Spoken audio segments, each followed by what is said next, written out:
And here we are once again after another stream crash. Like, honestly guys, I'm so sorry. I don't know how many times I can apologize for this. I have no idea why Streamlabs keeps doing this on me. Like, I remember at the start when I could do like 4 hours of streaming on my own and I wouldn't have this problem. Like, I was just content as it was. Today there was another update, but you know, you'd think with an update everything would go better. Apparently not. If I transition apparently from my intermission screen to my regular screen as it now is, apparently then the software decides to, you know what, sod off. Yes, Streamlabs, you were fun to work with, but I'm now going to look at other options because honestly, I'm getting tired of this. Like, I just want to do the streams uninterrupted, without a part 2 stuff in the title. I just want to do uninterrupted streams without the damn software failing on me as it does. But here we are once again. I did promise I would finish that vampire reading, so I will do so. It's just a shame it had to happen in another backup stream. Let me see. Hello, Cindy. Welcome back. Welcome back, as well as you, Lulu, and Duchess. Duchess, hello. So yeah, honestly, guys, I honestly don't know how many times I can apologize for this. To me, it's already unacceptable. If anything, unprofessional, which I do try to be. So, yeah. Basically that. I'm just gonna wait a couple of more minutes, see if anyone else can pick up where we left off on the last stream. I'm hoping some peeps will notice, because I'm not going all over the Discord servers and basically spam that oh no, the stream crashed yet again, come join me now. Already like did an everyone on my own server. That should be more than enough, I think. But yes, if you cannot tell by my voice, I am slightly irritated with this.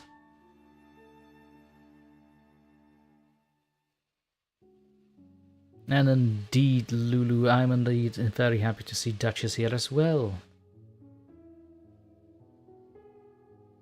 Jinxie is here as well, our sweetest moderator, Winding Yarn. So to anyone that didn't got that, to any new viewers coming in as of now, Jinxie has promised to make a scarf for me and will send it to me at some point when it's done.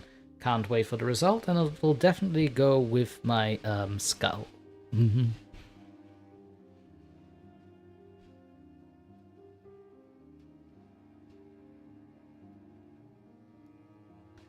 I don't know if I did try to type in the chat in the last stream that I saw that it was about to crash. So on my end, when in the studio, when the buffering logo or ring comes on the screen, it basically means the stream is about to crash because there's some kind of a connection failure with Streamlabs, because Streamlabs refuses to work for some irrefutable reason. But yeah.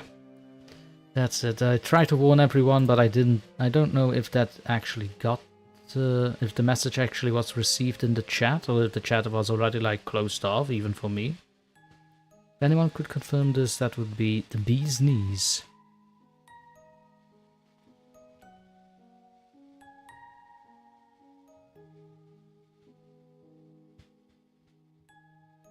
Oh, so just so that everyone knows, there will be no breaks in this part, so we'll just continue on as we go.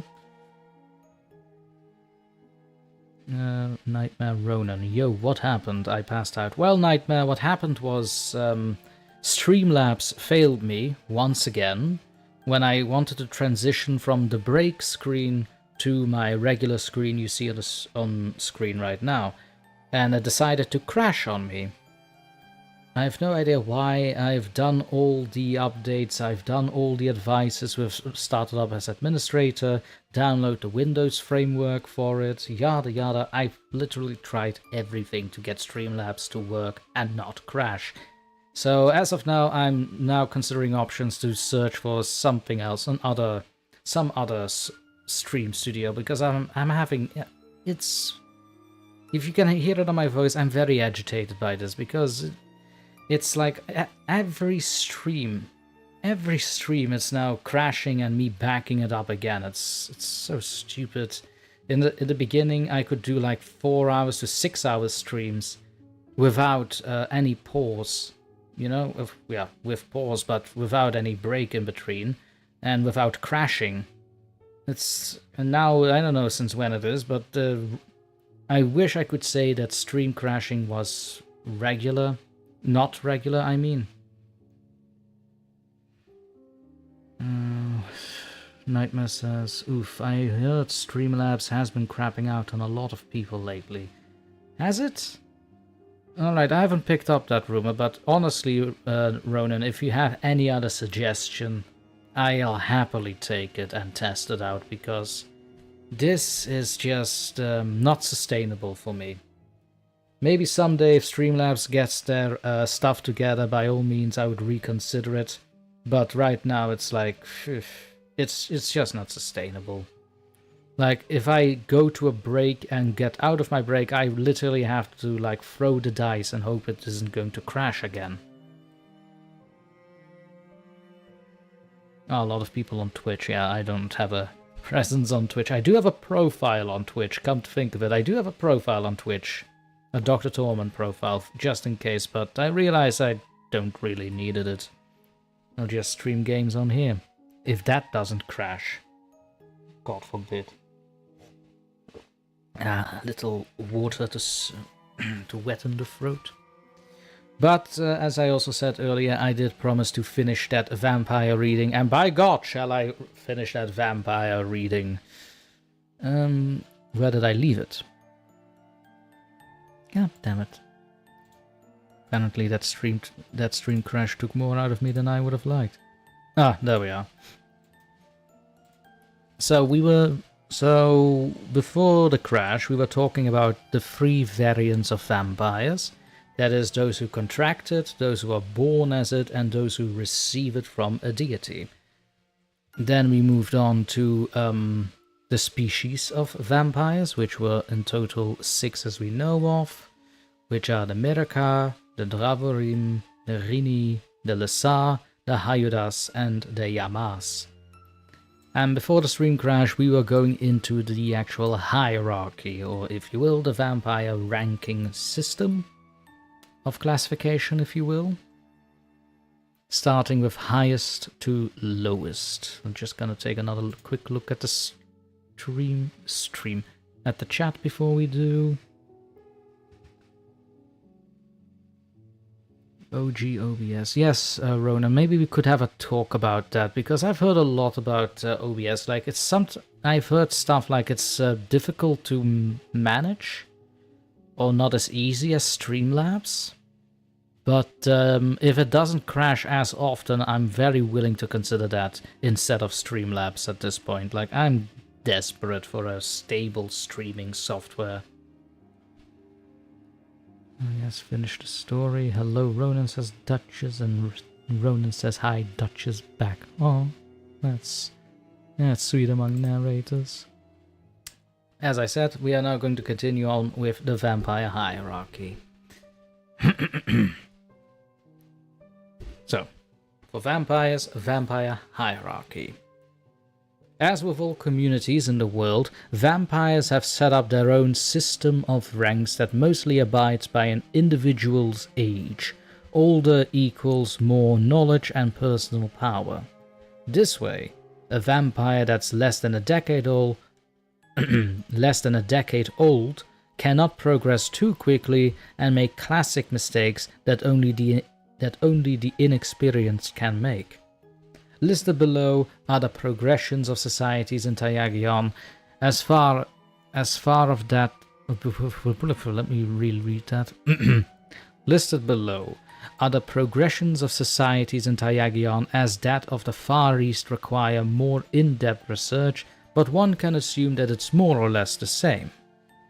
It will be shown from highest to lowest, but the titles are self-explanatory on their own. Each rank comes with a description of their authority and, in some cases, the range of their territory. We start out with the monarch, the unquestionable rulers of their respective societies and among the oldest beings walking the grounds of the world. These are also pure-blooded, which in combination with their extreme ages makes them beyond formidable in any capacity. The nickname Deities of the Night is a short and accurate description of the vampire monarch. The most famous ones are Kadi, the First Mother, and Dravas, the Impaler King. You may guess to whom Dravas is inspired by. The Undercrown, the right hand and second in command to a monarch. These can be considered the heir, were something to happen to their overlords, as well as enforcers within the sanguine circles, keeping the order in their politics. They hold the same respect and authority as the monarch, but unlike them, undercrowns can be held accountable for questionable decisions in the eyes of their circles. They can be compared with viziers in counseling their masters and guild leaders for leading the circles. To avoid any confusion here, circles is basically their word for covens, just so there's no confusion there. Traditionally, the position undercrown is held by the second oldest within their society, but exceptions are made if one were cunning enough to rival that experience in age. The Lord and or Lady. Powerful and feared, these vampires are exclusive members of the Sanguine Circle, the political leaders of their respective societies. They can be compared with the governors of Taiagion and the merchant lords of the Dominion, as each one has complete control over certain covens, up to 6 within a certain area. Mind that some cities may hide up to 8 or more covens, though these are smaller than the ones outside. It is unknown how many lords and ladies exists within a certain society circle, though it is thought that 10 per circle is an overestimation or even exaggeration. This is also the best aspiration. This is also the best aspiration in ascension that a vampire can hope to acquire, as it requires the minimum age of at least 1,000 years to be viable for this seat, which is appointed through the Undercrown by the monarch. Coven Master or Mistress. As the name suggests, these vampires run the various covens spread throughout the land. They hold groups of 10 to 20 vampires in check and abide by their laws. A fair comparison would be that of a city sheriff, mayors and or watch captains. They can hold trials and invoke punishment to any within their covens, except the gravest of violations, which is then overseen by their local lord or lady, in extreme cases, the entire circle. The coven masters or mistresses are usually selected due to their capabilities in leadership, as well as being at least several centuries old. They uphold the laws of their societies, as well as ensure the loyalty of those in the coven to the respective monarch. So I made a bit of an error there, ladies and gentlemen, so before I continue, I just want to rectify this. So there is something called the Circle. I made the mistake to say that's their word for covens. It isn't. So coven is the actual word for groups of vampires, while the Sanguine Circle, as it is called, basically is their government. Yes, it's basically their government, hence that Lord and Lady are the political leaders with the Undercrown and Monarch above them. So Sanguine Circles, the government for vampires, covens, little groups or nests of vampires, if you will. Now, after Coven and Coven Master or Coven Mistress, we have the Enkindled. The most commonly seen vampires make out most of their population. The citizens of their society fill out the menial tasks of any community, guarding the covens, agents of infiltration, conducting assassination, doing small raids to keep their pens stocked, being a trusted servant, or minding their own business. Their ages range from several decades to a few centuries. And then the last one, the fletchlings. The fletchlings, the youngest of the leeches, can be compared as initiates, since they have no rights as a vampire within a society until certain parameters have been met, like keeping their hunger in check for at least a week and being among the kindred for at least 10 years. They do the least important jobs within a coven, such as cleaning the pens and serving all within. Peasants would be a fair way to describe these fletchlings. Then there is one final passage here, which is the Asangir, as it is called, but before I continue there, I will have a little look on the chat.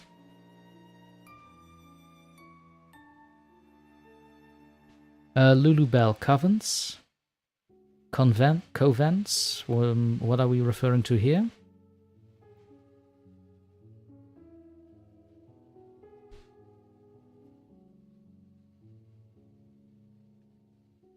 Like, maybe I mispronounced it with by reading it a little quicker than I'm seeing it. That does happen to me, by the way. No, I was thinking of actual covens. Hold on, I will just spell it out in the chat, like so. Like witches' covens, but I do acknowledge that if I were to call it covens or nests, well, particularly covens, it would get really confusing, so I might change that.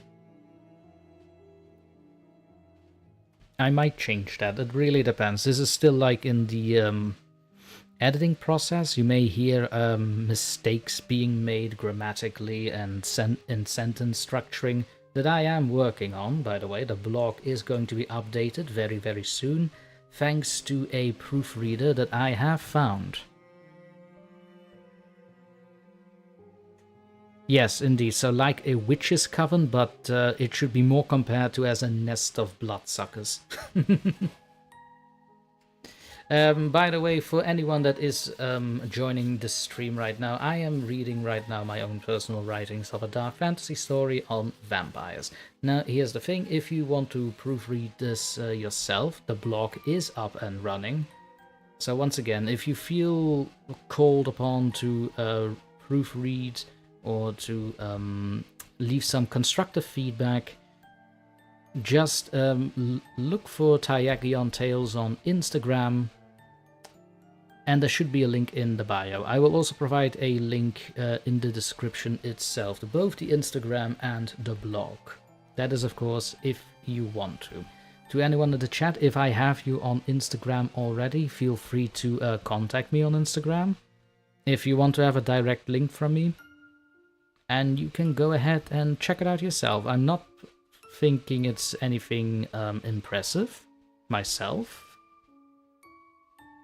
But once again, it will be edited very, very soon. I'm having some very good constructive feedback from a fan already. Lulu says she got the link on her homepage. Oh, that's lovely. Wouldn't think of it, but okie dokie. Now, continuing, we were at the final passage, which is about the Asangir. A note about the Asangir. An obscure kind of vampire was noted as deaf myths by the societies. There is little we know about them, save they ruled as self-styled god-kings in the Lost West. It was also noted by the celestial named Onir.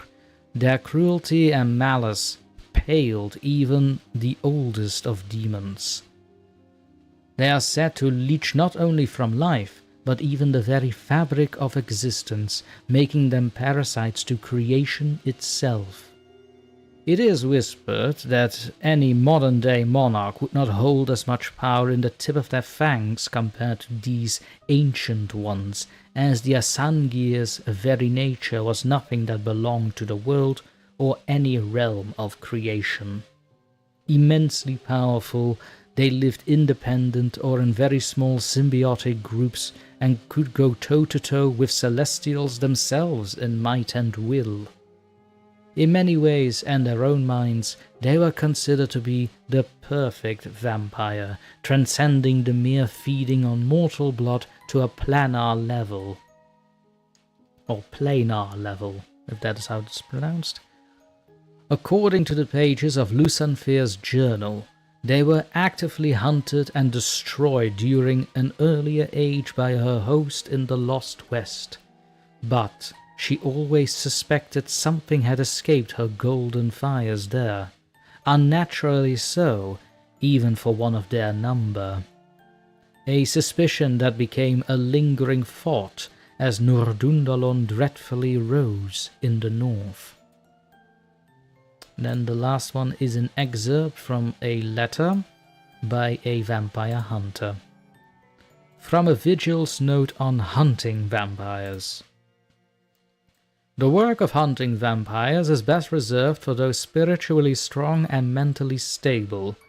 Average people, if they try to pursue a vampire, will more likely end up being prey than predators.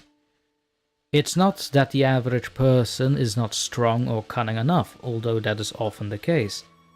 It's that they are not single-minded enough. The vampire does not know family, or love, or hope. It only knows a desire to feed. So must the vampire hunter mimic his prey. He must abandon all love, all hope, all memory of family or friends. Anything that might distract his mind from the goal at hand must be sloughed off like dead skin. The vampire hunter must become the predator's predator, unknown and unknowable. Anything short of that and he will quickly become food for his quarry, or worse, he will be turned into the very monster he seeks to destroy. And that was it. That's the entire document on vampires in Taiyagion. By all means, do tell me what you think. To those that actually have listened since the first stream before it crashed, of course.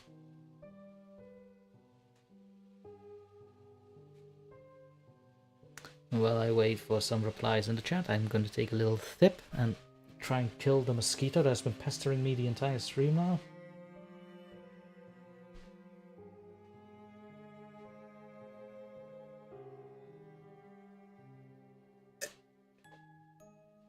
Oops, sorry for the drinking sound there, I'm not fond of that, but it was needed. I was drinking a little too quick there.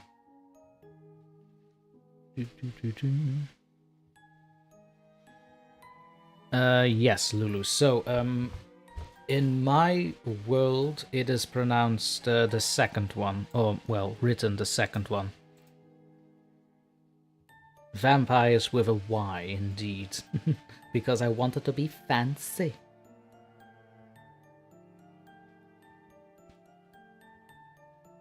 So basically, in the end, it is revealed that there is another classification of vampire, a fourth one, if you will. But, well, that's more legend than fact, according to vampires themselves. Even the old monarchs consider it more like a legend that sprang out of somewhere. But there is historical reference in other places, and of course in my own writings, let me tell you that Asangir vampires are very, very real, or were at one point, and yes, only one does remain in the world. Who this is? Well, you should have been here for the previous stream, because I actually read 3 stories about him. Lulu might remember. I think Lulu was there. Lulu, were you there with the previous stream when I read like 2 or 3 stories about a certain vampire? Or a certain vampire lord?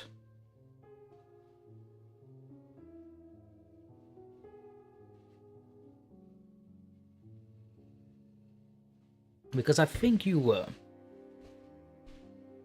In any case, wait until they respond.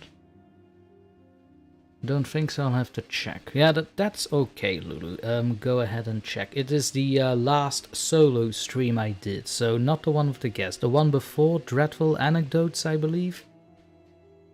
When I actually told the stories, I do not know, however, but I do believe it was that one. So in the previous stream, there was Dreadful Anecdotes, and the one before that. Anyways, this vampire in particular was a villain to the story as well. Not the main villain, but might as well be. That's how close to big villain he is. And yeah.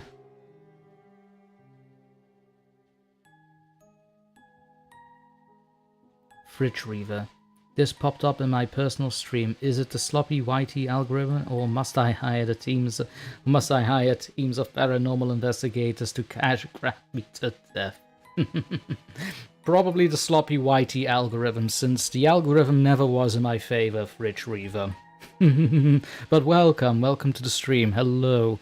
To bring you up to date, this is part 2 of a stream that crashed, unfortunately, where I had a guest, Madam Strangeways, who fortunately had to leave before the stream crashed.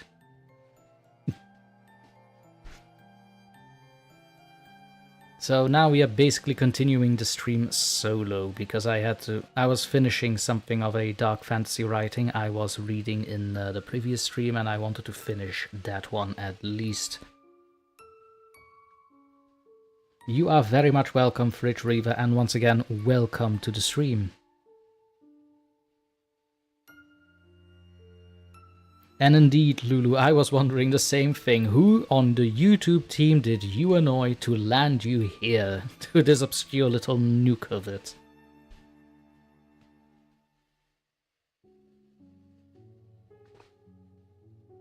I've seen loop that. Good answer.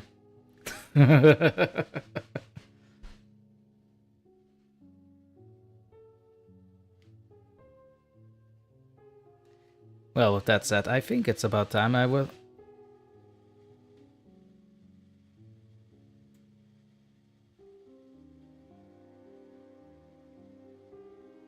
Your newest story getting narrated pissed them off, you think? Oh, what story is that? I'd love to have a read.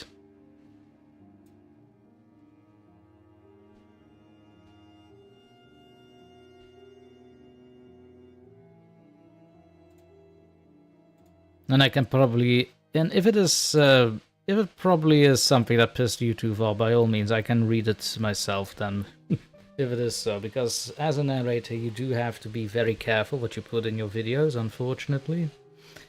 Luckily, I've recently started a podcast, and I'm considering to put more graphic stories into that one as well.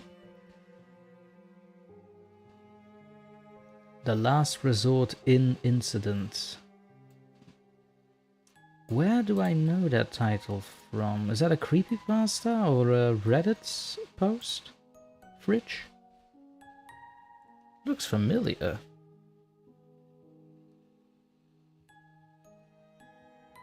Or maybe I'm confusing it with another title. Do be careful, that does happen a lot with me.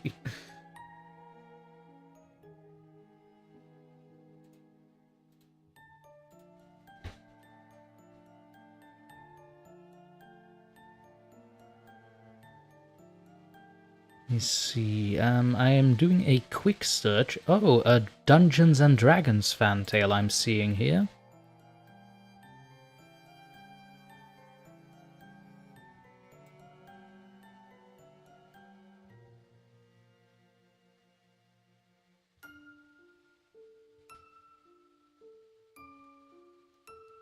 Fridge, I could offer a Lovecraftian extension of HPL's unfinished story, The Book, which is still not narrated podcasted, isn't it?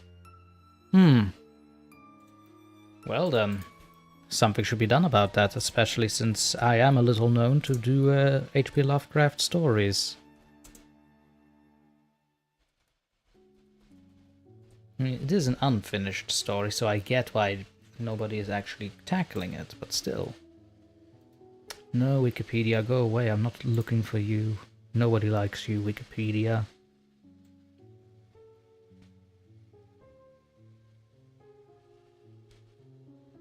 I've already found it, okay.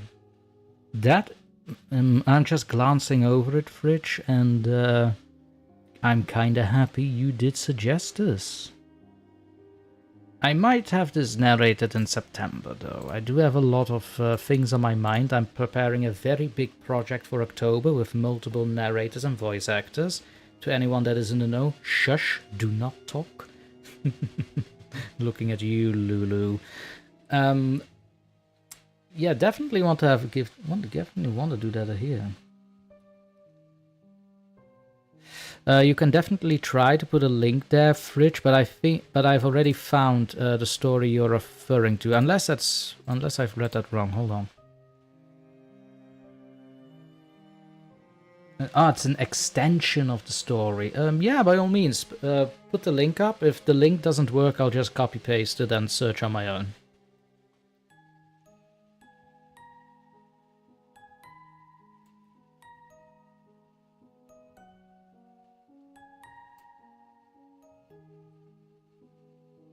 So indeed, what Lulu says, you can't put the link up if you're not a moderator, but you can like copy paste a link here. It won't show up as a link, but I can still copy paste it over that, you know?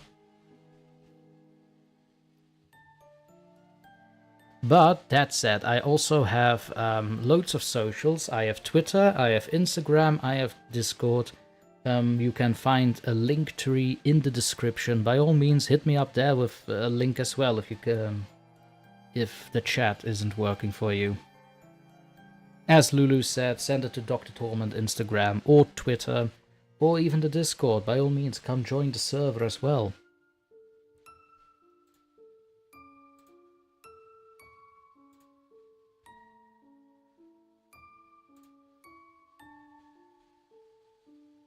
I do have to say I am more available or easier available on the Discord. While we are at it, I am going to look for a creepypasta to read, as that was the vote in the other stream, if I remember correctly. So we'll do just that. Alone on Mars, no, not that one.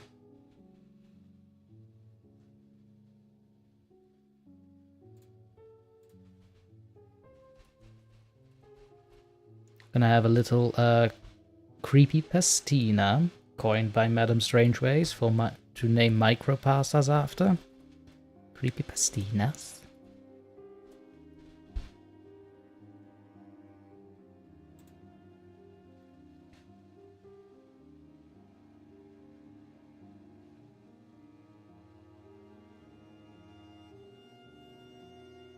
Actually, yes, I'm gonna read several micropastas. That would be fun. Let me have a little look at the chat again. Wow, English hard today.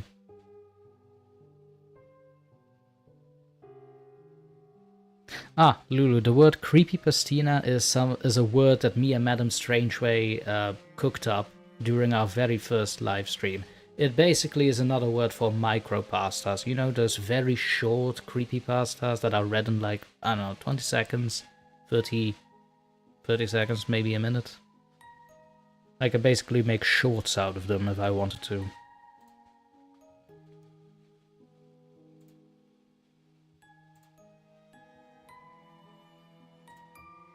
But yeah, to anyone new to the stream, let me just go ahead and put a... No, go away, stupid pop-up.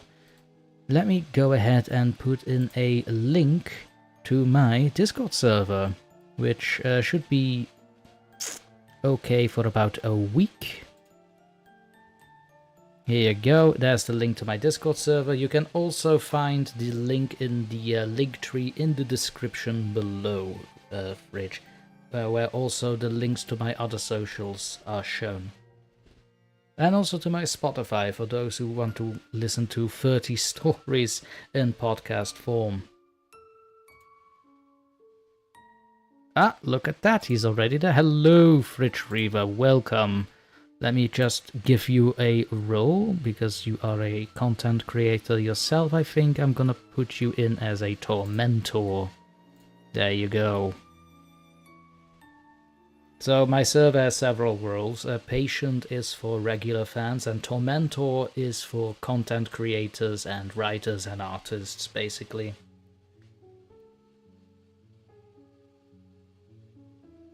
And welcome to the asylum as well.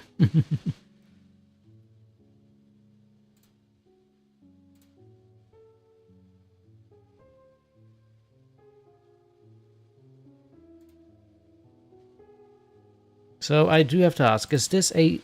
Oh, it makes a sound when I do the other page. Nice. Oh, that's actually nice. Cool. Oh god, that's so cool.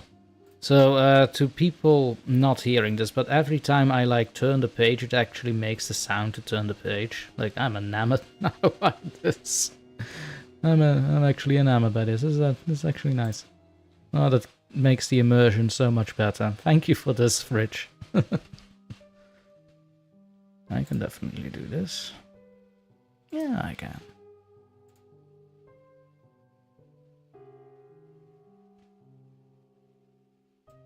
Trigger warnings for insanity, cosmic horror, occultism, first... Wait, there's a trigger warning for first-person style? Okay. 1920 era Cthulhu horror. Yeah, we like that around here.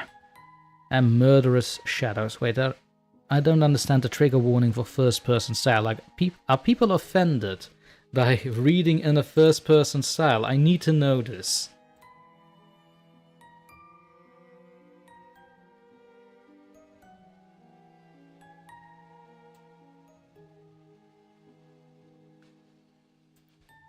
Cindy Cleveland, I'm a patient, but I don't feel like I'm regular. Oh, that doesn't matter. Cindy, we love you as you are. First person was amateur in early decades. Oh, like this. Okay, I get what you get, Fridge. Hello, narrative noob. Howdy indeed. Welcome. Thank you for popping into the stream. How have you been, man? It's also been a minute. You excited for the big project in October, I hope? Do not tell any details about the project narrative. Just say yes or no. Just creating a little bit of a tease.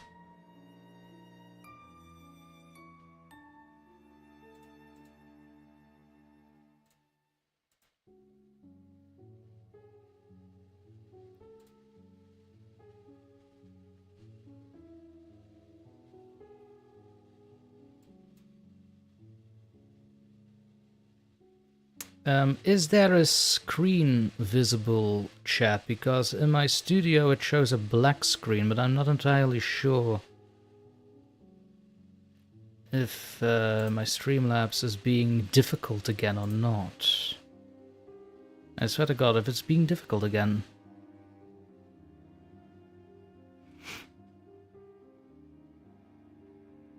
Indeed, Fridge, thank you for the link. I'm already like skimming down the pages, which it is an interesting link, I'm not gonna lie. It's an interesting read. Definitely loving it.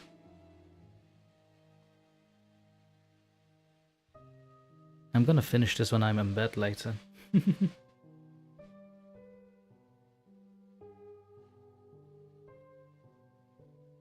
It's not, well, it's not that long, Lulu, but it's just that I'm in the stream right now, and this is it's Lovecraftian, so I really need to get into it. I'm not gonna do any heavy Lovecraftian readings right now, but I might make a video out of it if Rich would allow me to. We're definitely going to contact you for that. So yeah, I only do things if I have the permission of the original author, of course. I do believe you did say that it is an extended version, which I believe you've written, Fridge, if I understood correctly.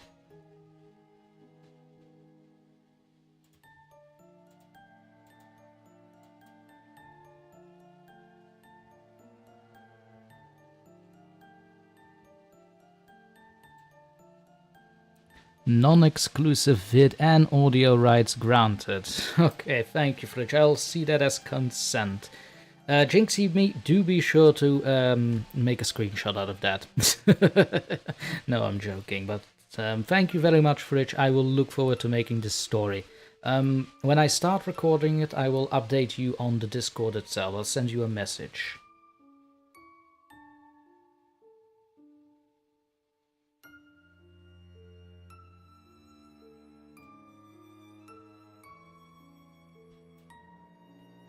But was stopped. Yeah. I mean, that does tend to happen, but from what I've so far read very shortly, I'm actually impressed. Like, the adding of the detective, it really adds something more to it. As I said, when I will start recording it, you'll be the first to know via Discord, though. And that's that, ladies and gentlemen. I'm just gonna pop up and get a... Where is it? Ah. I'm just gonna go ahead and read a creepypasta right now. It is called Lost Dog, written by Snake Tongue. That's a lovely name. Snake Tongue. A couple of days ago, I lost my dog, and I'm scared to think of what will happen if I don't ever see him again. It was a beautiful Sunday morning, and I was in the park, training Rocco. He has always been such a good dog. I don't care how many people look at me funny when I'm coaching him. When we were almost done for the day, he licked my face excitedly, and I laughed before sitting down briefly on a bench and taking a new refreshing... Yeah, that definitely needs to be edited there, Snake's Tongue. I'm gonna... I hate that when there's a little spelling error in a text and it takes me off my groove. Hold on, I'm just gonna re-edit this on my own. There. When we were almost done for the day, he licked my face excitedly, and I laughed before sitting down briefly on a bench and taking a few refreshing gulps of ice-cold water. When I looked up again, he was gone. I have to admit, I lost it. As soon as I realized he was not in my immediate vicinity, I got up quickly, with my heart thudding. I called his name desperately, but got no response. I went up to the random people who I didn't know and asked them if they had seen Rocco. They all just looked at me helplessly and shook their heads with pity in their eyes.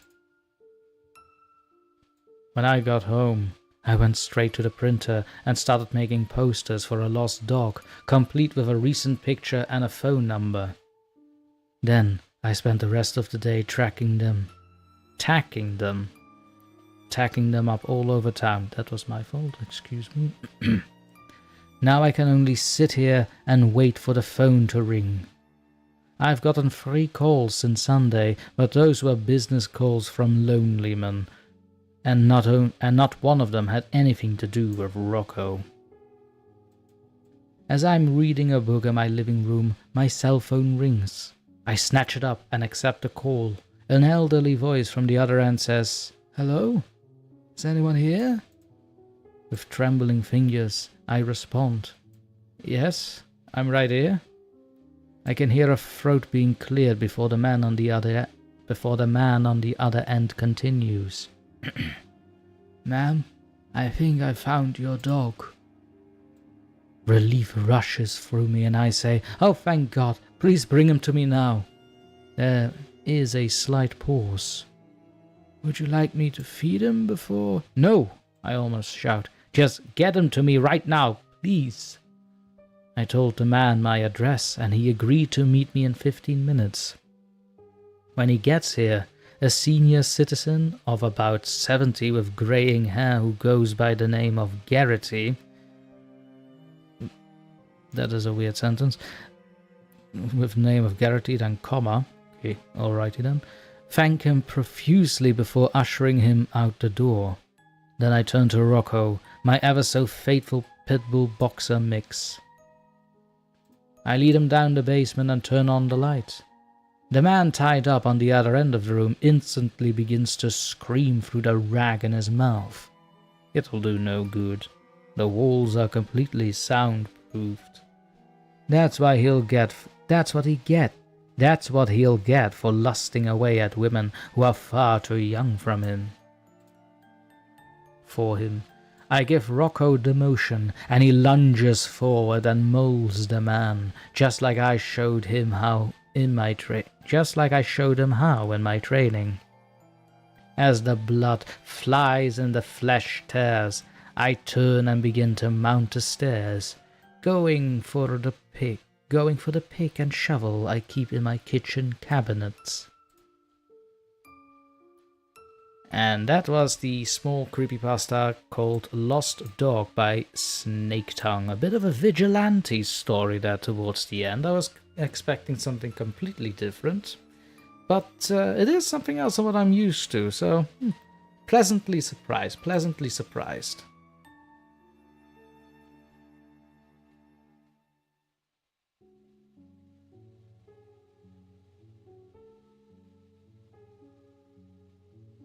Let me see, Narrative Noob. I'm working on my own little project for my channel. Ooh, curious. I took so long to record. I cannot emphasize enough. Take a break when needed. Yeah, trust me. I should take that advice well under heed. I almost never take a break for the stuff I'm doing. Good lord.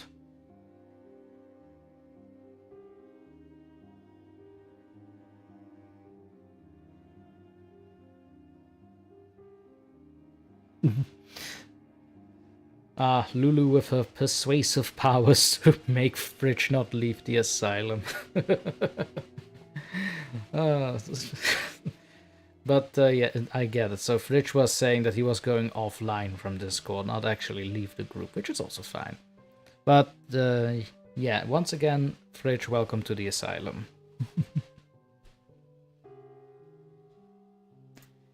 Let me see, what Jinxie sent me a massage.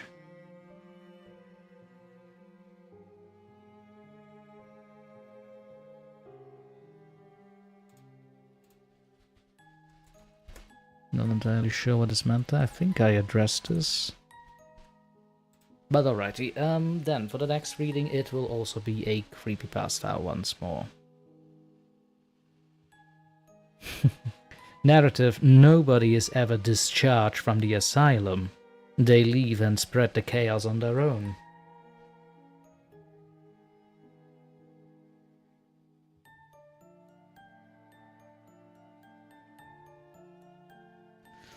Fridge. Fridge. Thanks. That isn't one of those tricky formulations I regret to my last breath, right? Right? Well, that remains to be seen, really. No, but for realsies, nah. As far as I know, nobody ever regretted coming into the server so far that I know of. If so, they are free to speak their mind, but so far we are a happy little bunch of insane people that just love each other's company and the void as it is. And we also are very content of letting Azatov sleep where he is so that we can enjoy life even more. Alibaba, why are you sending me emails when I don't require such emails? Go away, nobody likes you. Did I kill the mosquito? No, I did not. The mosquito has once again eluded me. Stupid. Nah, I have it. Alright. Mosquito dead. Good. Mosquito unalived. I'm so sorry, you two. Please do not cancel me.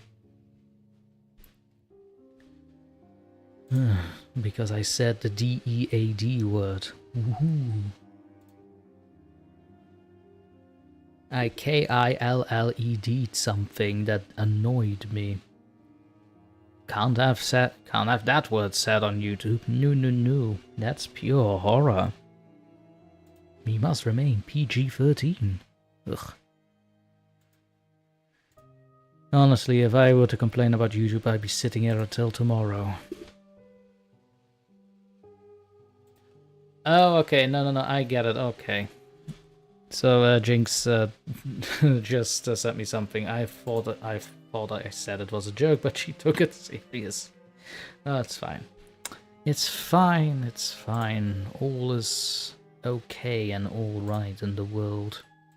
What was I about to do? Ah, right. Second little creepypasta.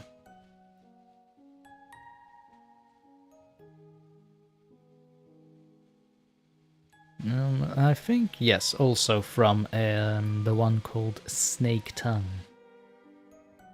This one's called Foreboding. Now, this one is a little shorter than, what's it called? Lost Dog. But we'll see what we'll make of it. This is also, by the way, I just want to show everyone, this is also like a blind reading. I've never read these stories before, so I'll be as surprised as you are. And here we go, The Foreboding by Snake Tongue. I keep having the same dream every night. It's a recurring nightmare that I just can't seem to push out of my mind. At about 4 in the morning, I always wake up drenched in cold sweat. Sometimes I'm screaming. But as hard as I try, I can never seem to remember exactly what it was I was dreaming about. All I can recall are the smallest details, the emotion of dread, the feeling of a jerk in my stomach, and gripping something in front of me very tightly in the dream before I awaken. I think it might be some kind of warning, a premonition of something that is to go terribly wrong. But what? What could it possibly be? Paranoia has taken over my mind and body. Everywhere I go, I live in constant fear that someone or something is hunting me down. This tension reaches a peak one day when I'm driving home from work. I noticed that a car behind me took the same turn I did. Initially thinking that we must be going in the same direction, I did nothing. Then we made the same turn again and again. I felt a fear well up from deep within, and I began to accelerate. When we made the same turn once more, I began to drive 10 to 20 miles an hour over the speed limit, constantly looking behind me and at the rear view mirror. It was too late to see the little kid on the bike as he swerved in front of my car. When I slammed on the brakes, I felt a sudden jerk in my stomach, and my hand grips the steering column tightly as the kid takes a full body hit to my car and makes it partially under the first set of tires. Alright, that one is a little graphic. Yeah, did not expect where that one was going until I read it was too late to see the little kid on the bike as he swerved in front of my car. I actually thought, until that moment, I actually thought it would be some kind of kidnapping or another vigilante luring a, I don't know, criminal somewhere. Okay, that was certainly something.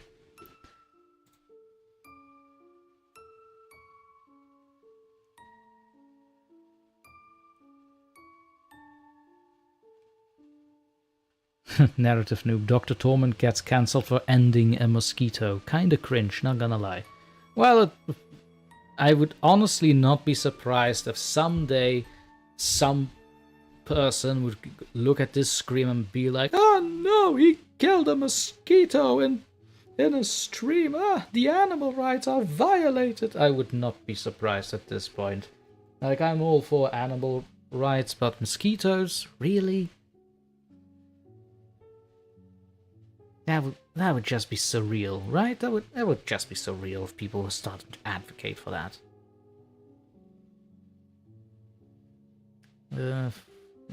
Damn, it's a life for a life. Yeah.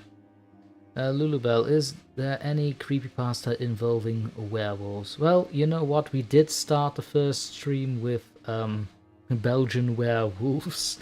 which apparently have wings and spawn from the burnt carcasses of witches and wizards. So actually, yeah, let's stay in theme, Lulu. Let me just have a quick look if there are any werewolf stories. Let me see. Werewolf. Puppy.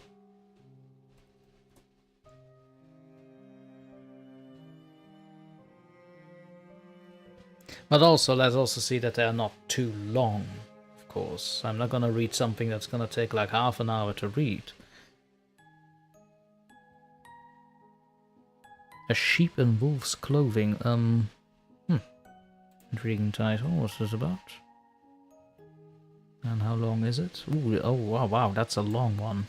Oh jeez. Oh jeez, that is a long one. Shorter, please. My poor throat.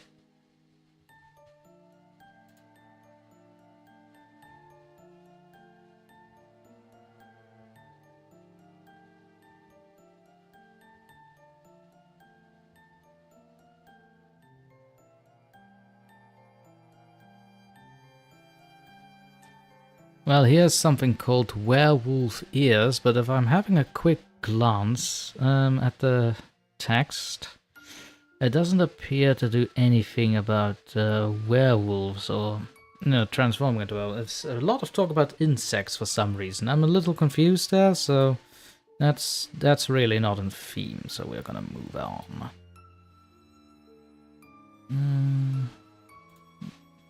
The Lay of the Werewolf. Oh no, what is this?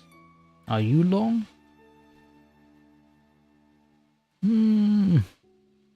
Oh, it was translated. It's a 12th century text. What's this doing on a creepypasta?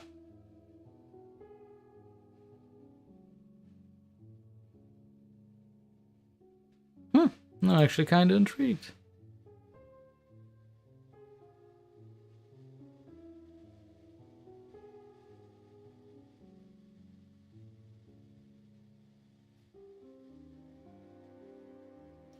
Let me have a little look in the chat. Narrative Noob says, werewolf creepypasta? I could use one of those. Werewolves are my favorite monsters. Actually, Narrative, yeah, you are such a fan of American Werewolf in London and Paris. How come you have never narrated a werewolf story before? Like, I would think that would be the first kind of story you'd look for. Been out of werewolves since the movies The Howling and Wolfen. Lulu says narrative. No, mine too. Oh, good. And Fritsch says sage bonbons help. Throaty. Kitty, no. Oh, really? What else? Do you have more to say? Come again? Which political party are you for? That's what I thought. Be silent. No, we don't adhere to political talks on this channel, just for the new viewers if they're watching.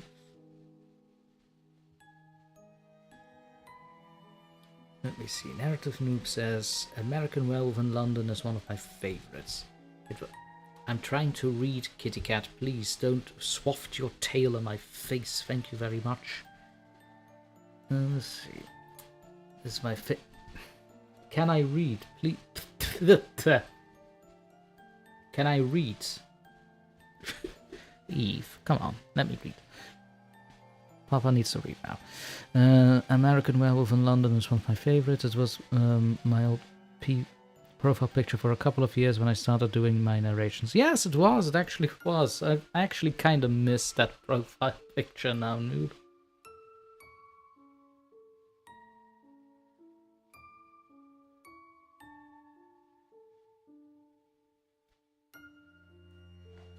The kitty cat is cat-servative. Wow.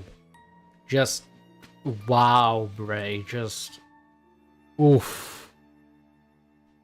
That is just, I mean, you're not wrong. But at the same time, it's just like, that is such a bad pun. I'm actually impressed. I'm actually impressed. Oh, why is that's so silly. Why did that catch me off guard? Good lord, why? Why? Oh. Catholic faith. God damn it, Fridge! Oh god, it's such an easy one, but it's so fucking stupid. Oh god, sorry for the F word, but... Oh god, that got me off. Why? No, stop with the cat puns. Stop with the cat puns, all of you. Oh, I cannot have this. Jesus, I'm very sensitive to puns. Please, no. Oh, lordy, lordy, lord. What was I about to do? I didn't think it was possible to get... Oh, god damn it. Shut it. Shut it. Shut it. Shut up. I'm trying to have a serious storytelling stream here. Why is it the silly little stuff that gets me off guard? God damn it. Oh, Jesus. It's kitty cat. No, this is not for you, please. Don't meow now. It's stupid puns all around. Oh god, I was about to read something. I've forgotten what I wanted to read now. God damn it.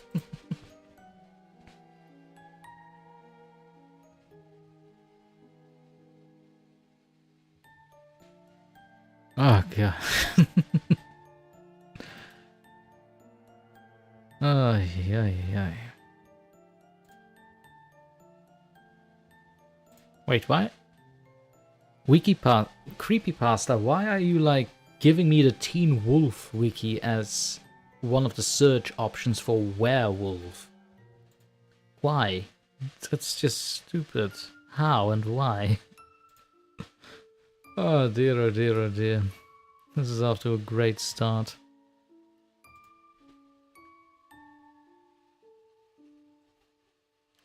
Go away, mosquito. Another mosquito. Good. Oh, it's infested right now.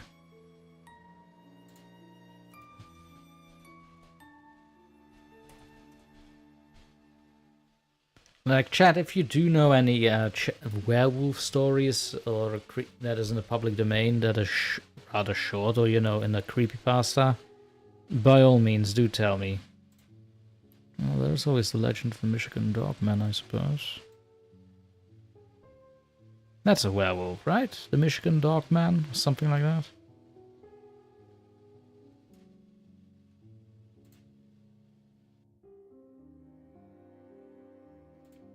Oof, I just muted myself in time for that dad sneeze to not be heard. Ah.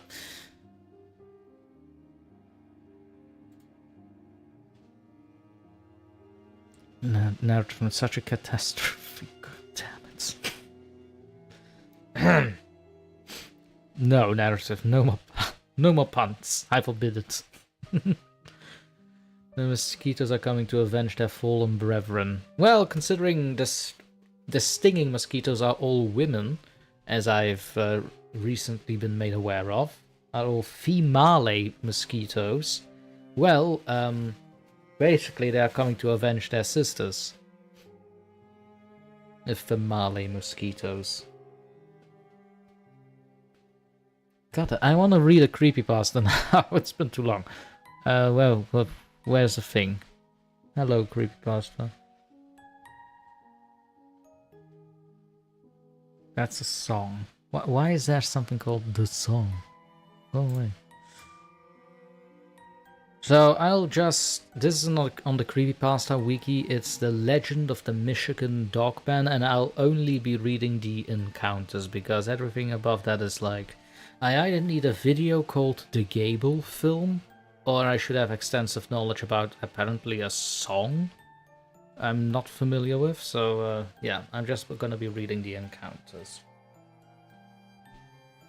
It's a werewolf, I suppose. I'm pretty sure it's a werewolf, the Michigan Dogman. I've heard about that one. Should be a werewolf. Yeah, it should be one.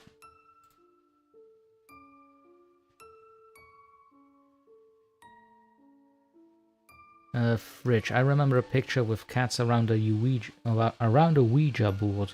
You died years ago, but they still meow for food at 2 AM. Yeah. At my case, they get the zoomies at about this time, so Kitty Chaos may commence in overdrive soon. Fridge, that picture is on Facebook. Of course Lulu would know this. Of course Lulu would know this. Cat picture meme? Lulu's an expert. 100%. Now, without further ado, encounters of the Michigan Dogman. The Big Rapids in 1961. When I was a boy, my father was the night watchman at a manufacturing plant located in a rural area between Big Rapids and, Chippewa Lake, Michigan. I apologize to anyone from Michigan if I mispronounced that. Not that anyone from which Michigan is probably going to watch this, but still, apologies. Our house, which, if I remember right, was a perk of the night watchman job, was across the street from the factory. The plant building was right next to a large wilderness area of state land. Is that for the Americans in the chat? State land. What does that refer to? What is this? Educate me, please. At that time, it was simply known as the Haymarsh, but now it's officially called the Haymarsh State Game Area. Oh, wait, no, I get it. Never mind, it already explained it for me. We didn't understand it at the time, but Dad was already very skittish about letting us play outside after dark. He would sometimes talk about hearing coyotes or bears roaming around in the Haymarsh when he was walking the perimeter of the building at night. One night in the summer of 1961, Dad walked back to the house to sit on the porch and have a cup of coffee and a sweet roll. He had a good view of the entire plant property. He saw some movement near a chain link fence behind the building. This was approximately at 3 a.m., so he felt quite sure this person wasn't there by accident. He drew his gun and watched for a few minutes. That's when he noticed this was not a person at all, but something much taller. He said it appeared to be covered in brown or grey hair. It had very broad shoulders and a powerful chest. It alternated between walking on 4 legs, then standing up on 2. He said it seemed to be looking for something along the driveway. He said later he couldn't quite believe what he was seeing. He quietly moved into the house and grabbed his Kodak Signet 35mm camera. Kodak Signet 35mm camera? That's... oh wait, wow, that's old. Which was his pride and joy. At this point, I should mention that Dad was quite a photography buff. His father had owned one of the first camera stores in Ohio, and Dad got the shutterbug from Grandpa.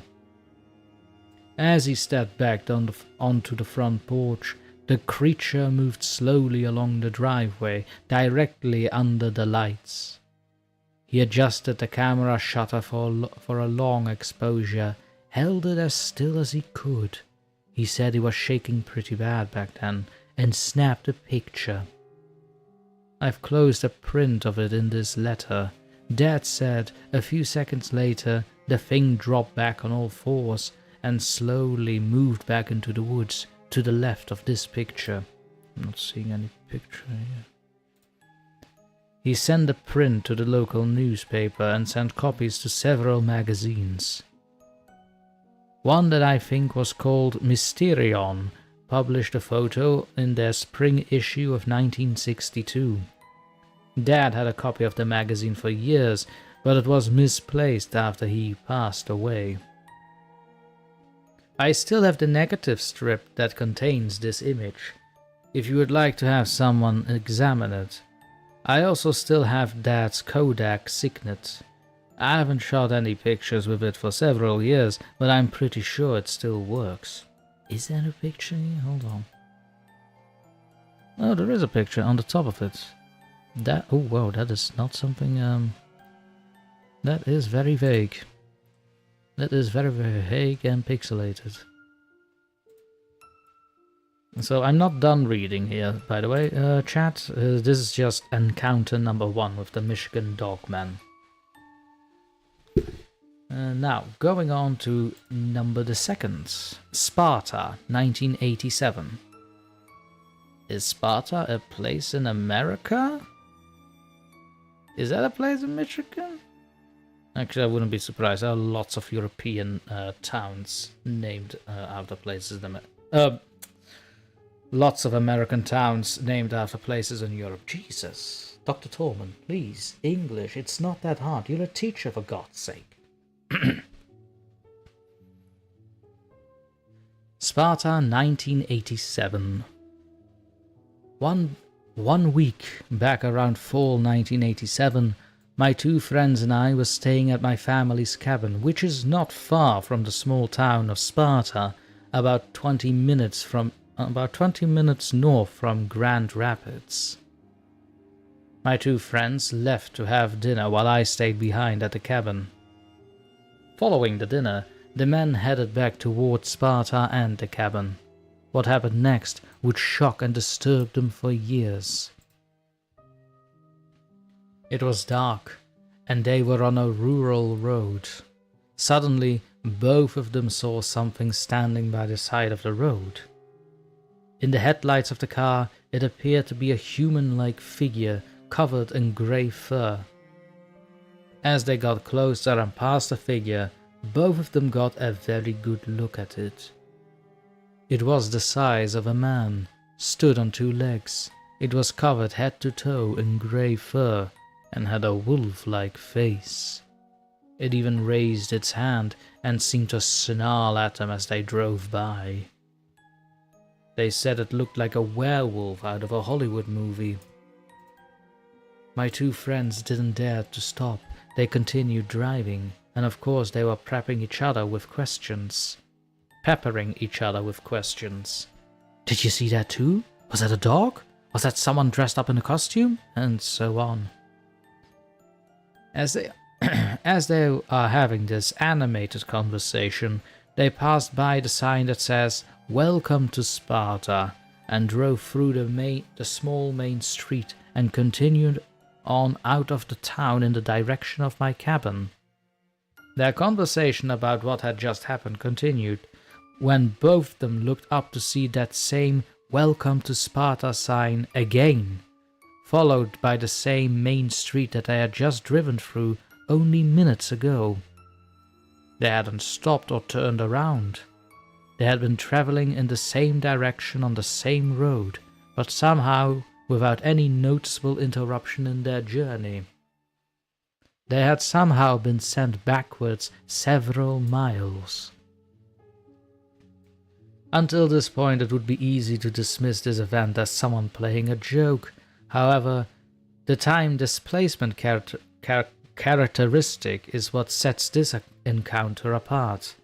While such things are well documented in UFO and alien abduction stories, it's something we've never seen before in Dogman sighting reports. Andy continues. I remember when they finally showed up at my cabin. They arrived no later than what I expected them to, around 9 PM or something, and I remember how animated they were about their strange encounter, but I just assumed they had seen a large dog and were telling me an embellished story in order to get a laugh. But 20 years later, both of them still insist this was no joke. I have no idea what to make of this story. Maybe it was just some teenagers in a werewolf costume playing pranks, and did my friends really experience a lost time afterwards? Or did they just make some wrong turns on their drive and didn't notice because they were talking and distracted? I have no idea, but I would love to know if anyone else has seen similar things in the Sparta area.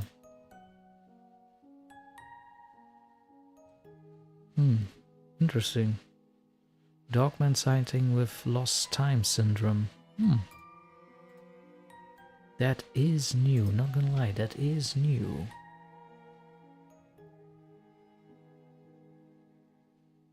fridge, man. No new puns. I fear narrative new went catatonic.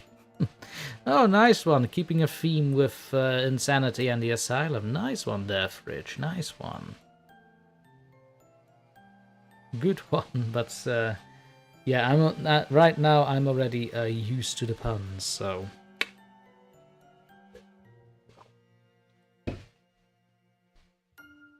You'll have to come up with something else than cat puns to get a rise out of me now, kiddies. Then, on to the third encounter. Excuse me. Reed City, 1993. Well, that is a familiar year to me. The area around Reed City, Michigan has been a hotbed of dogman activity. This report details an event that occurred nearly 20 years ago, but the witness remembers it like it was yesterday, and is unshakable in her story. Her name is Courtney, and her encounter took place during the winter of 1993-94. I'm saying 1993-94, by the way. Courtney was a teenager at the time and was sneaking cigarettes behind her parents' home, near Top Lake, northeast of Reed City. The sun was setting on a clear, cold winter day. Courtney was facing a large abandoned barn on the property next door. As she tells it, "The barn had always kind of spooked me. It was filled with rusty old equipment. The outer planks were all rotted, and it sagged and leaned in every direction. My dad said to stay away, as the whole thing could collapse.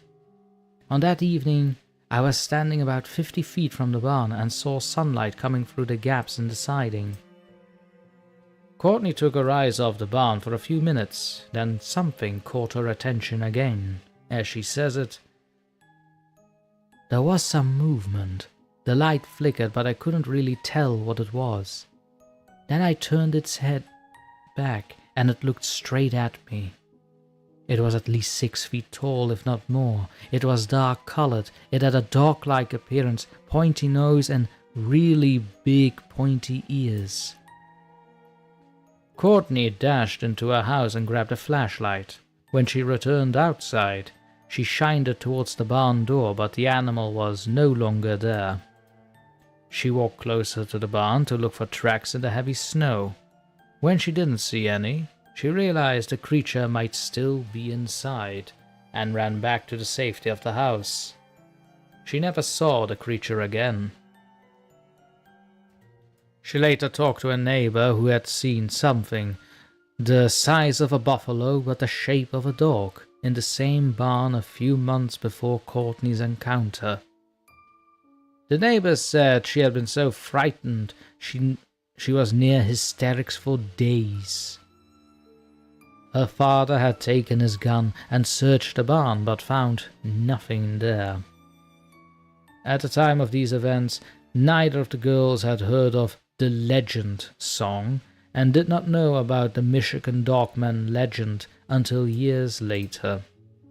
So the Legend is a song. Is that one of those songs I definitely know the tune of, but never got the title or the lyrics, because that is something that happens with me. Must have.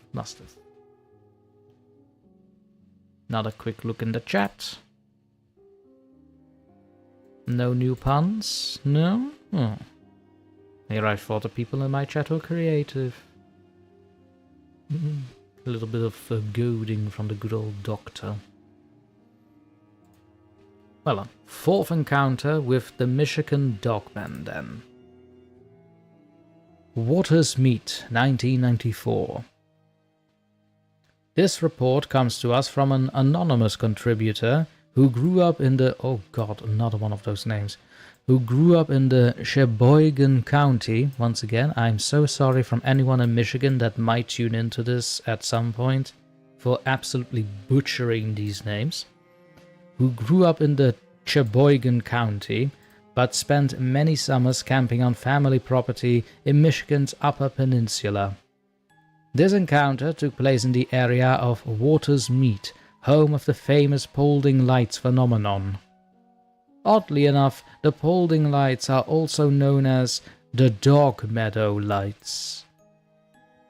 I was 13 and had just gotten new rollerblades for Christmas, and since the main road where our property sits is paved, I couldn't wait to ride around. I went blading by myself and stopped to rest for a second. On this road, the woods are so thick, there's not much space between the road and the woods in most parts, and I remember seeing trees pushed down on the road that my dad said was done by bears. He was an avid bear hunter, you see. I remember not hearing any of your normal sounds of nature, not even birds. The air was still and the sky would be pure dark in not too long.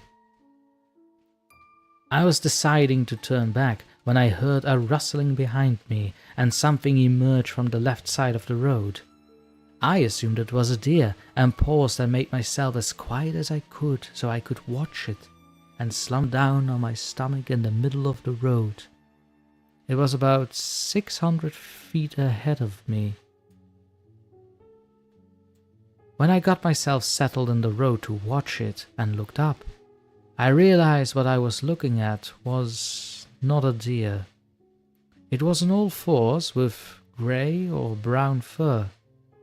At first I feared the worst, thinking a bear had caught my scent, until I saw its outline and color. I thought I was looking at a dog, until I realized the face was too primitive, like a fox or a coyote's. At this point in my life, I had never seen a wolf in real life, but it was too far for me to make out the face exactly. The Michigan Department of Natural Resources has always recognized that wild wolves still roamed in the Upper Peninsula, although they were thought to be in very limited numbers and only in extremely remote areas. It is conceivable this witness was seeing one of these wolves, but then something very strange happened, as the witness tells. It extended its front legs and in the slowest, longest seconds of my life, stood up on its hind legs, sniffed the air, walked about 5 steps, then got back down on all fours and walked down to the other side of the woods, then disappeared. I don't remember how long I laid in the middle of the road, staring in the empty space I saw this thing stand like a human. I remember my jaw hanging down as low as it could and a pool of drool on the cement under it. I finally clicked in my mind that perhaps I should rollerblade my butt back to camp as soon as I could. The witness reports that while the creature never stalked or pursued her, she slept very little during the rest of the family camping trip. She never told anyone about what she had seen, fearing she would be ridiculed. At the time of the sighting, she had never heard of the legend song, and would not until 2004. She moved to Southern California in 2008 and has no interest in camping ever again. So how many more encounters are there after this? 2, alright. So that was the 4th encounter with the Michigan Dogman, as shown in the Creepypasta wiki. You may notice I'm altering voices a little bit, just so there's a difference between witness explaining it versus the narrator of the Creepypasta itself. Let me have a little look at the chat again. Everyone behaving. Lulubell, I like Dogman stories. Well, again, this is not like separate stories. Like, this is one Creepypasta post that has several encounters in it. I'll actually post a link in the in the chat. I'll actually post the link in the chat. Where are you, chat? Ah, here you are. No, I don't want to inspect the element computer. I want to post a damn link. There you go.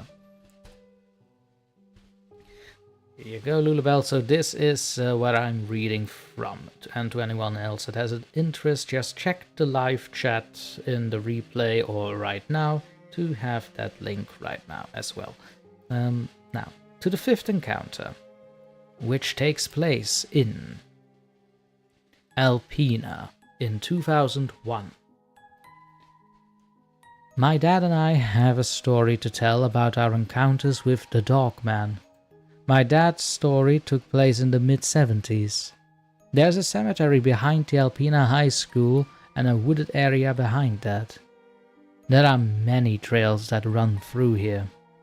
In this area is a place called the Sandies, where all the young kids would go and party. My dad and 2 of his buddies were in a canoe in broad daylight paddling from the Sandies around the back of the cemetery. The banks of the river are 10 to 12 feet high in places, and some trails run right to the edge. The 3 of them saw what looked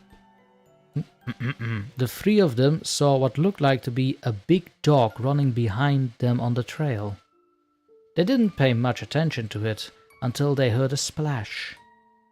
When they looked, it was swimming after them. Then it went from a dog paddle to the chest and Then it went from a dog paddle to the chest and front legs coming out of the water and wading after them. They decided right then not to wait around to see what it was. Honestly, I thought it was BS at the time, but I'm still not sure even to this day if it was something they had been smoking or drinking.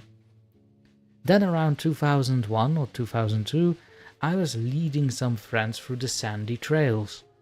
I used to like taking people out there without a flashlight. Hello, kitty cat. Please, I'm reading about the Dogman. It's not your favorite topic.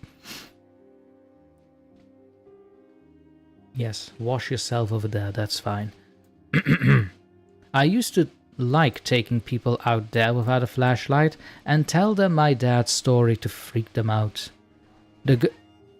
Indeed, the girls were freaked out before we even got into the woods, so I decided not to scare them that night. In the river are several islands connected by a small sliver of land. At that time there were 3 such islands chained together, and I took them through to the last one, which was planted with pines in nice even rows. I was the first one back there, about 30 seconds ahead, when one of the girls got her foot hung up on something. As I was trying to help her, there was a spot where the trees made a sort of a roof effect, which is really cool looking at night with the moon shining through. At this point, I saw something. I'm not sure what it was, but it sent me running out double time. When my buddy saw my face, he didn't say a word, he just followed, both of us dragging the girls behind us.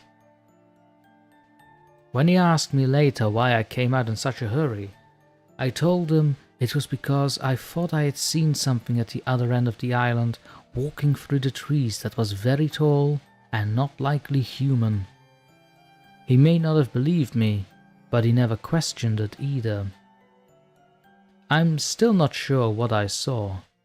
It could easily have been it could easily have been that I scared myself with Dad's story and was seeing things. But I know this, I still don't like the dark. And even though I love hunting, I hate going out before the sun comes up during deer season. Alright, the Alpena one was a little more vague to my taste, but fair enough, I suppose, towards the end.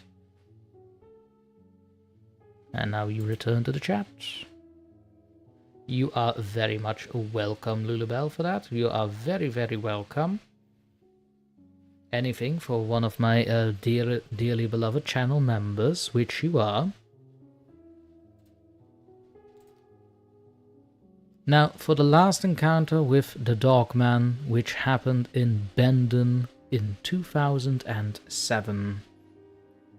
This sighting report is told second-hand by the brother-in-law of the witness. The witness is a prominent person in local government and wishes to remain anonymous.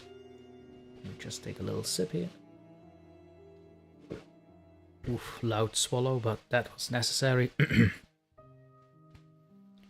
The situation started last night around midnight when he was coming home from a friend's house, and God, what's it with these names? I'm sorry, Michigan people, but oof. When he was coming home from a friend's house in Benzonia and took the back way home to Traverse City. Traverse City? Someone can, please correct me in the comments.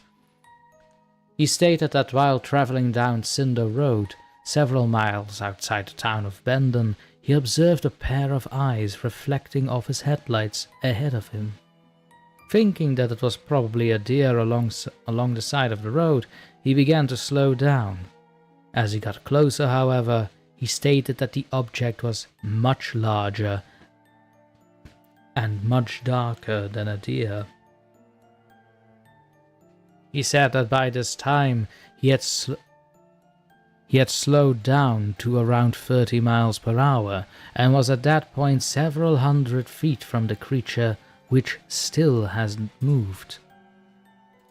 As he approached further, he stated that the only way he could describe the creature was being similar to a very large dark wolf. However, he observed that this thing wasn't on 4 legs, but was upright, his back 2 legs standing near a road-killed deer. He estimated that the creature stood a little over 6 feet tall and had very dark fur. He stated that by now he was going slow enough to bring his truck to a stop on the road and observed the creature, which had not yet moved and was still staring at him. He told me that for a brief second he believed that the object was a giant stuffed animal put there as some kind of a joke, due to the fact that he had never seen anything like this in his life, and that he was able to drive up on it as close as he was without it having moved an inch.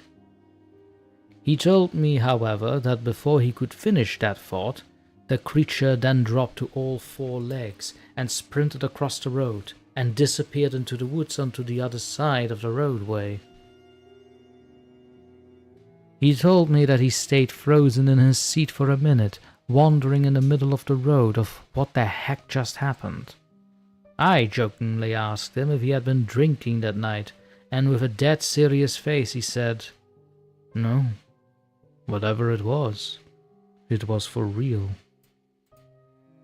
As perplexed as he was that night over what he had seen, he was deathly afraid to go wandering into the woods to investigate further. He said that in using a flashlight, he observed an animal's tracks leading into the woods on the opposite side of the road, and was fortunate that night to have his digital camera with him. He showed me a photograph of the paw print which he said appeared to be about 7 or 8 inches long. He had another picture of the same paw print where he placed a shotgun shell in the middle of it for scale. He told me that he was lucky that the side of the road was so soft, because he wasn't willing to go any farther than 2 or 3 steps away from the door to his truck to get a picture. I inquired if the animal has made any sounds before it disappeared, and he said that he did not hear it make any noise, and were it not for the picture, he would have thought he had imagined the whole thing. I asked him if it could have been a bear, and he stated absolutely not. He bear hunts every year in the Upper Peninsula, so he obviously knows what bears look up close like. That's a story. Believe it if you like. If I didn't know him as well as I do and hadn't seen the pictures, I would have said that he was out of his mind. I've heard the song and now know some of the stories, but always believed it was just for entertainment value. After that happened, though, I'm looking at all this under a whole new light. There we have it. That was the final encounter of the Dogman of Michigan on the Creepypasta Wiki. Lots of hiccups there in the text. Maybe I'm reading too fast than I am reading. Which can happen.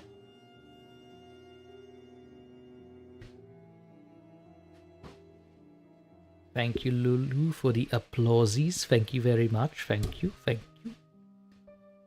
But with that last little encounter, I also do think it is about time to end the stream today. Permanently and not via crash. So, to everyone that has joined the stream and to everyone that will be watching in the future after the stream is done, thank you for joining me for part 2 back from the crash on this live stream. My guest in the earlier stream was Madam Strangeways. You will find a link to her channel in the description of this video as well. You can also find in the description a link tree. The SJ Curtis, hi bye. Indeed, SJ, you just came around when I was about to go. But as I said, as I wanted to say, oh sorry, that actually caught me by surprise. I don't know why, it's so simple. As I said, the link to Madam Strangeways' channel is in the link below. She also has a lovely Spotify podcast going on. Highly recommend to check that one as well. As for myself, you can always find me on Twitter, Instagram, Facebook, and since very recently, also on Spotify for anyone who is more of a fan of podcast formats. And of course, there's also this YouTube channel, which is kind of my center stage, if you will. There's also a link to my Discord server in the link tree in the description below, where you can find all the links of every social I just mentioned, including the Spotify channel. Now then, with that all said, ladies and gentlemen, this is where I bid you adieu. And remember, don't fall asleep ever.